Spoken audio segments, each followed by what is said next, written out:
Hello and welcome to the Dragon Den. I'm KingofDragons 5000 and today I have another action figure review. Today I'll be taking a look at the Bandai SH Figuarts Dragon Ball Z, the older style battle armor Vegeta.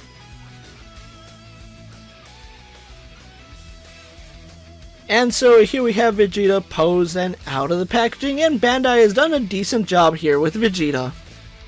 It's one of my favorite clothing that Vegeta wore in the series, however there are some issues that we need to talk about.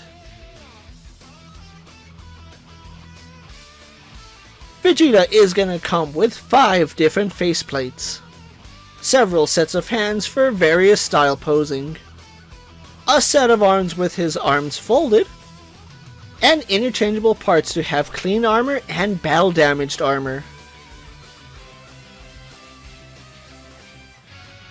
Having a look at the old style battle clothes Vegeta, it's a pretty good representation of what we saw in the anime.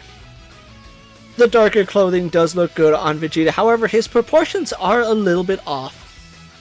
As we have a look at the head sculpt, it's a very good likeness to the Namek series Vegeta. The face is painted very cleanly, and I especially love the line work that we get around his face and his eyes. And being the Namek series Vegeta, he is going to have that very long forehead with that very deep widow's peak. And his hair is sculpted perfectly, where we do have some added details with this line work in the hair. As we take a look at his battle armor, it looks really good, and I like the design work here. The armor panels do a really good job matching what we saw in the anime, and the piping going around the armor is also done very nicely.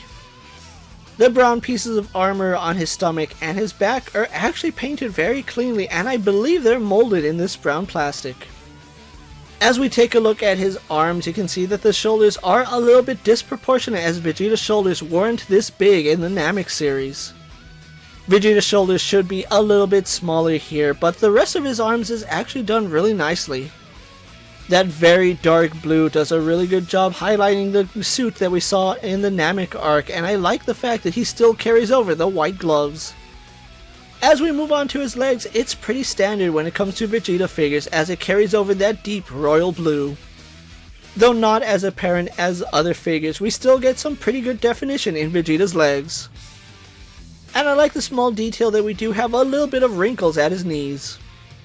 And it all goes down to Vegeta's white boots, which look very clean here, and I do like the fact that they're molded in white plastic.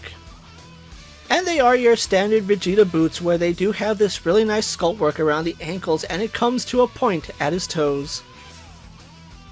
For the most part, all the blues, browns, and whites are going to be molded in that specific color, so there's really not too much paint on Vegeta. But the paintwork in his face is still pretty good and getting better with every release. And unfortunately the proportions on this Vegeta do feel a bit off, as it's not a one-to-one recreation of what we saw in the manga and anime.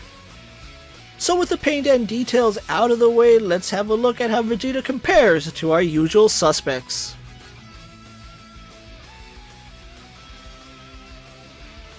Being part of the SH Figuarts line, Vegeta is going to be much smaller than domestic action figures. Although he will fit in better with true 1/12 scale, his rightful home is going to be next to your other SH Figuarts Dragon Ball figures. Vegeta does have a ball hinge in the head and a ball joint in the neck, ball jointed butterfly joints, and ball socketed shoulders. Arms hinge out to the side and do a full 360. He has a swivel in the bicep and double hinge in the elbow. Hinged ball joints in the wrist. Vegeta will have a ball hinge in the upper torso and a ball joint in the lower torso.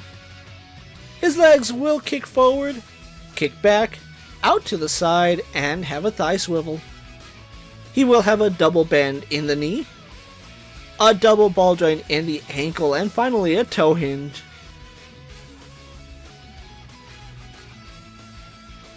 It's no surprise that Vegeta is my favorite character from Dragon Ball Z, so picking up this figure was a no-brainer for me.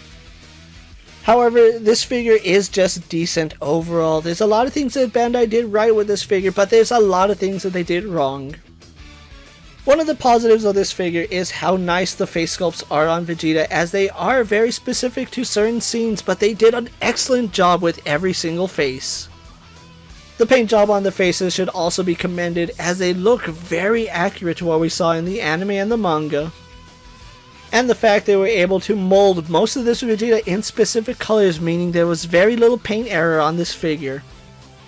However, that's where the praise of this figure stops, as Bandai did drop the ball in a lot of aspects with Vegeta. For starters, he's using a very old articulated scheme for Vegeta, meaning he still has those awkward ball joints in his ankles, and his ab crunch really doesn't work too well. He's still using those old 2.0 style legs, so they don't really kick out to the side that far either. Add to it the proportions on the old style battle armor Vegeta are quite awkward, and they don't really match up to what we saw in the anime. For starters, his chest is way too broad, as when he was drawn in the anime he had a much more slimmer build. And another inconsistency with the model is his shoulders. Vegeta's shoulders were not this big in the anime. And because his shoulders are too big and his body is too broad, it does make him look like he has a much longer torso than what he should have. It's really unfortunate Bandai messed up the figure as bad as they did, because this is one of my favorite looks for the character. It is a little bit hard for me to recommend this figure outside of Vegeta fans, or if you're just a fan of this particular look, just because it still has a couple of issues. And being a $70, $80 figure, I would have liked to see a little more care go into this figure and a little more accuracy with Vegeta. It doesn't help that this was a premium Bandai exclusive figure, so if you missed out on the pre-orders, the only way to get them now is through secondhand market. Hopefully moving forward they retire this particular style of Vegeta and move more toward a 3.0 body, because this body is severely outdated. If you're a fan of this particular look for Vegeta, you're probably going to want to have it in your collection, but he's still going to have some glaring issues that you are going to notice. And with that being said, thank you for watching another video here on the Dragon Den. But before you go, don't forget to like this video, leave a comment, subscribe to my channel, and check out the rest of my Dragon Ball Z and Dragon Ball playlist. If you're in a position to help out the channel, check out my Patreon, where I have some exclusive content and early access videos. Check out my Instagram account for new and exciting action figure photos, videos, recent pickups, latest prints, and as always, ring that bell so you never miss another video. And until next time, my loyal Dragonites coming from the Dragon Den, I'm KingofDragons 5000, reminding you to redesign, rebuild, and reclaim. I'll see you next time.